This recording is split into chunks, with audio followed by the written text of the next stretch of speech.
Ya, bisa kembali di dialog jurnal siang. Saya ke Pak Remi Silado terlebih dahulu. Kalau kita lihat Pak Remi, ketika jeda tadi kita sempat bicara bahwa menjadi satu hal yang tidak tepat ketika akhirnya dilakukan lokalisasi ataupun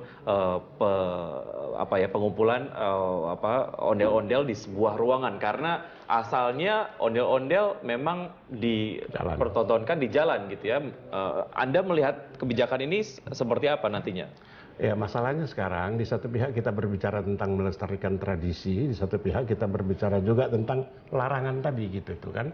Nah, kalau kita mau lihat tradisi yang betul, ondel-ondel itu bukan tontonan. Sebab dia itu bagian dari upacara yang dilaksanakan di jalan. Ketika mengarak mula-mula orang Cina mati, kemudian sunatan, terus arakan pengantin. Itu dipakai dengan ondel-ondel.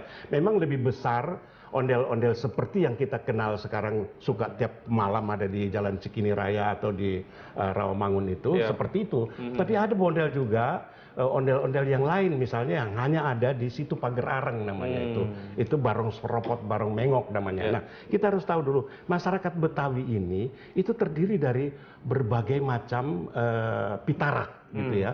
Nah, kalau yang misalnya ondel-ondel ini tentu ada hubungannya dengan Cina.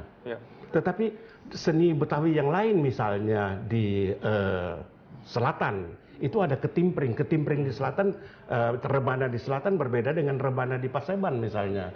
Dan kalau rebana di Paseban itu ketimpring lebih kecil dari misalnya rebana Hadrah di Jakarta Selatan.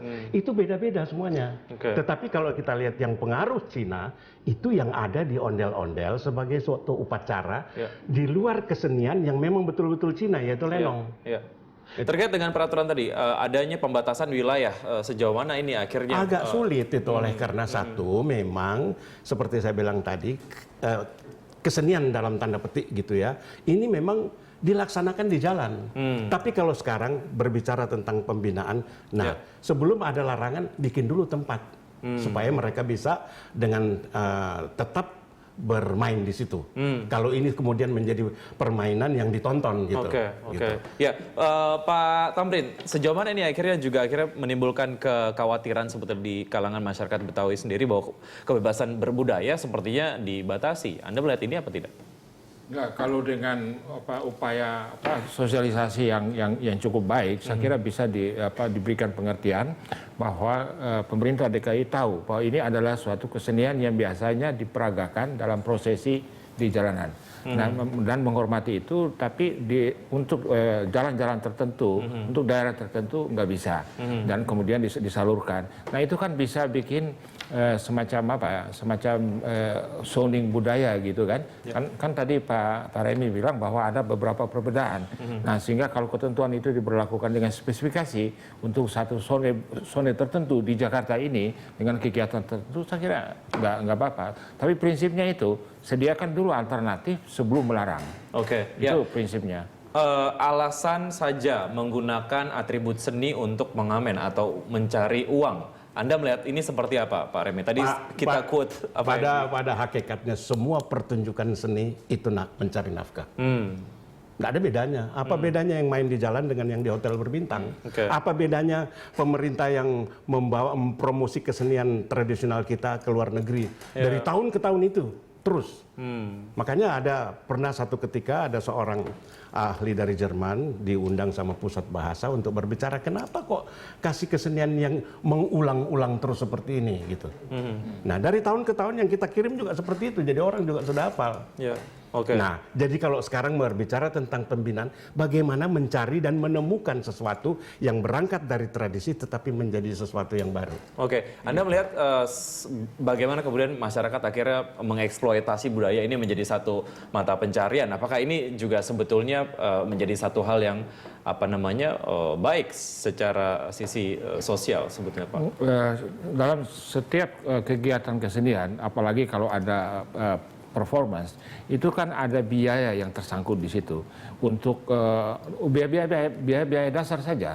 Jadi itu memang harus ada, gitu. Nah, biaya dasar ini kalau misalnya bisa ditelangi oleh pemerintah lewat dana-dana tertentu, misalnya di Belanda itu kan ada dana kesenian khusus dari pemerintah Belanda yang diberikan kalau sudah menunjukkan kiprah. Jadi dengan membuat album, membuat rekaman, kemudian itu dibawa ke dinas yang mengurus itu dikasih tiap tahun, sehingga sebenarnya orang-orang itu kalau hanya untuk biaya rutin saja yang sangat dasar itu bisa. Nah, tapi kalau kemudian dijadikan suatu sumber nafkah, nah biasanya itu dilakukan bukan lagi oleh pekerja seni itu sendiri, tapi itu sebenarnya dilakukan oleh pengusaha seni. Nah, mungkin kalau masuk ke situ baru kita bicara lain gitu. Nah, jadi tapi yang sebagai pekerja seni saya kira tidak bisa dilarang. Difasilitasi oke, tapi tidak bisa dilarang. Ya, kalau kita lihat dari peraturannya sendiri ada area-area ataupun wilayah-wilayah yang kemudian tidak boleh ada ondel-ondel berada di jalanan gitu ya. Kalau Anda sendiri sebetulnya melihat ini sebagai satu batasan untuk masyarakat Betawi untuk berekspresi seperti apa, Pak Remi? Enggak juga. Jadi gini loh, yang saya tadi sudah kita sepakat kayaknya sama, saya pendapat sama Pak ini bahwa harus ada tempat dulu supaya di situ mereka berekspresi gitu. Nah, tetapi yang kita lihat sekarang, saya cuma tahu 2 jalan yang dipakai ondel-ondel, yaitu di Cikini dan di Jalan Balai Pustaka ini. Oh, Balai Pustaka. Nah, cuma 2 itu yang saya selama ini lihat bahwa ondel-ondel selalu jalan situ dan dia minta membawa semacam saweran untuk orang, dia tidak paksa juga siapa yang mau ngasih silakan. Itu partisipasi spontan dari warga kan. Oke, ya baik Pak Tamrin dan juga Pak Remi, terima kasih banyak atas waktunya. Semoga ini memberikan satu masukan sendiri untuk Pemprov DKI Jakarta melalui Dinas Sosial dalam rangka mengendalikan katakanlah apa yang kemudian mengamen dengan menggunakan kostum ondel-ondel ini ya. Terima kasih. Mengelola budaya, mengatur budaya dengan kepekaan budaya. Baik ya, terima kasih. Jangan hanya dengan instrumen undang-undang. Kekuasaan. Gitu. Terima kasih, sampai jumpa. Ya baik, Jurnal Siang akan segera kembali setelah jeda berikut. Tetap di tempat Anda.